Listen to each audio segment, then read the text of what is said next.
Hello and welcome to my channel. Sometimes we do cosplay things, and sometimes we tell spooky stories, and sometimes we talk about atheist witchery, and today's going to be one of those days. We're here in my closet again. I'm putting on some makeup and I'm getting ready to go out apple picking today. And so I thought we could hang out a little bit and we could elaborate more on that talk about deities that we had last time. Just a reminder, I am atheist. I am a skeptical atheist. I do not believe in supernatural things. There is a video on the very front end of this series, and it talks about the fact that there's something called open label placebo effect. Praying can be like a placebo. It can be very emotionally healing. It can really change your mood and it can lift your mood. It can push you to make positive changes in your own behavior. But just like any other placebo, it cannot like heal you. If you have sickness, praying isn't going to do anything for you. So last time we were in this closet, we talked about deities. And remember, full disclaimer, I am a skeptical atheist witch, and I don't believe in anything supernatural. So you may be asking yourself, how can you pray to a deity if you don't believe that deity exists? How do you pray to, make offerings to, how do you honor a deity that doesn't exist, except in your own imagination? And I would counter that by saying it works in much the same way that it works for someone who really, truly, passionately believes that that deity is real. Because of that whole open label placebo effect, as long as I understand that it's a placebo effect and I understand how powerful the placebo effect can be, I can get a lot of the same goosebumps, warm tinglies that someone might get making an offering to a deity that they really literally believe is there, even though I know that my deity only exists inside of my own imagination. So how can you go about shopping for a deity and not feel like a total sham? If you believe that deities are real, then you may wait for a sign from that deity. So if we're skeptical, witches, and we don't believe in the supernatural, we could use the same technique.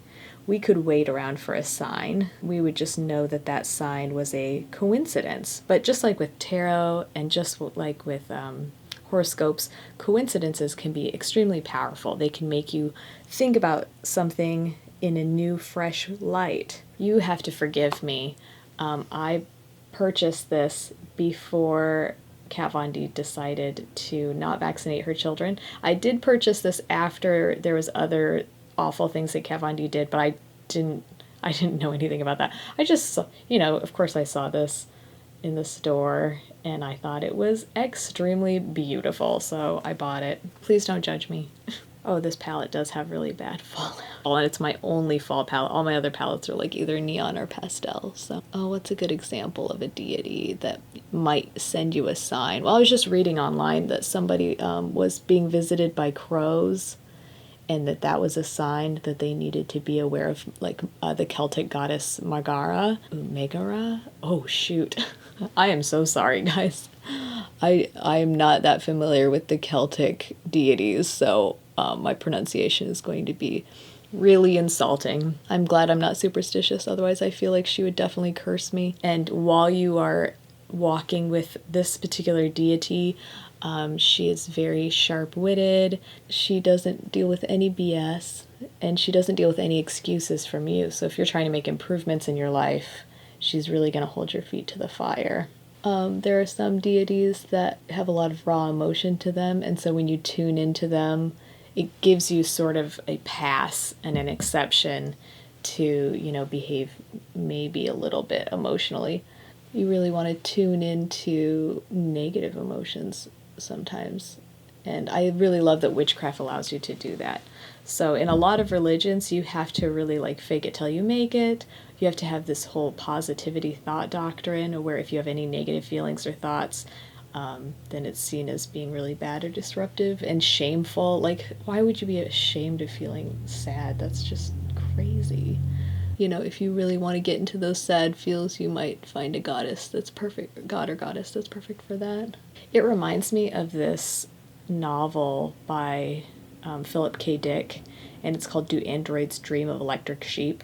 And they say that Blade Runner is based off of that, but there's not a ton that's in common with the two stories, except for some of the characters. Oh, like everybody has a computer, and that they can use to moderate their own emotions. So, of course it's expected that everybody just has it turned to hardworking and happy all the time. But his wife has been dialing in extreme sadness. And, he's very concerned about this behavior. But I can totally relate to that. Like sometimes it's okay to dial into sadness and wallow in it a little bit. But you don't want to stay there. And you want to just really moderate it. And so I guess it's kind of a nice idea to have a god or goddess to guide you through it. So that way you're not just left up to your own devices, because you might want to really indulge in the sadness and just stay there. So besides looking for signs, what are some other ways that we could become connected to a deity? So you got to think about where our ancestors came up with their deities, and mostly from nature, like from things that they found really profound or unexplainable. There are gods for storms. Honestly, there's gods for everything, right? There's definitely gods for seasons, for times. If you connect with certain weather patterns or seasons, you can kind of look there. Do you have to go into other cultures to find deities? If you enjoy storms, do you have to look to the Greek gods of storms or the Norse god of storms? No, can kind of customize this thing. Somebody invented that god or goddess. Just because they did it thousands of years ago doesn't mean that it's any more legitimate than what you invent for your deity in contemporary times, the here and now. You can use the same method of creating a deity. You look to something in nature. So maybe your storm deity is, completely different from one that already exists. You don't have to pick one from the list. First of all, that's overwhelming because there are thousands and thousands. And then also, you feel like you're maybe committing some sort of cultural appropriation because you're worshiping a deity that's, not related to your culture in any way. You can just invent your own deity completely from scratch and then just follow the same steps that our ancestors did when they created their deities. Find something that you find completely inspiring and then manufacture a deity that follows along with that, from scratch. It's fine. Many of our ancestors believed that there were deities in objects. So if you feel very connected to an object, you could worship that object as a deity. It's funny because there's an atheist thought experiment where you test to see how effective your prayer is by, instead of praying to your deity, you pray to a jug of milk in the refrigerator. You have to pray to it with the same gusto, and chances are that the milk will answer your prayers at the exact same rate as whatever the deity was that you were worshiping. So the bottom line is, if you're skeptical, that gallon of milk could be the deity that you pray to. Because making offerings to, speaking with, those are the warm, fuzzy, tingly feelings. I know atheist people who were really deep into a religion and really happy and enjoyed it, and then when they fell out of it, they reasoned their way out of it, they couldn't go back. It was like a mourning process. It was like losing a friend or losing someone in their life, because they couldn't talk to this person anymore because they, woke up and they realized that they were talking to themselves. And they tell me that although they understand that they can't go back and they don't want to go back, but once in a while they feel envious of that past self where everything was so simple. It was so easy to get advice, and it was so easy to have somebody there to talk to. And they miss the warm fuzzies and the goosebumps.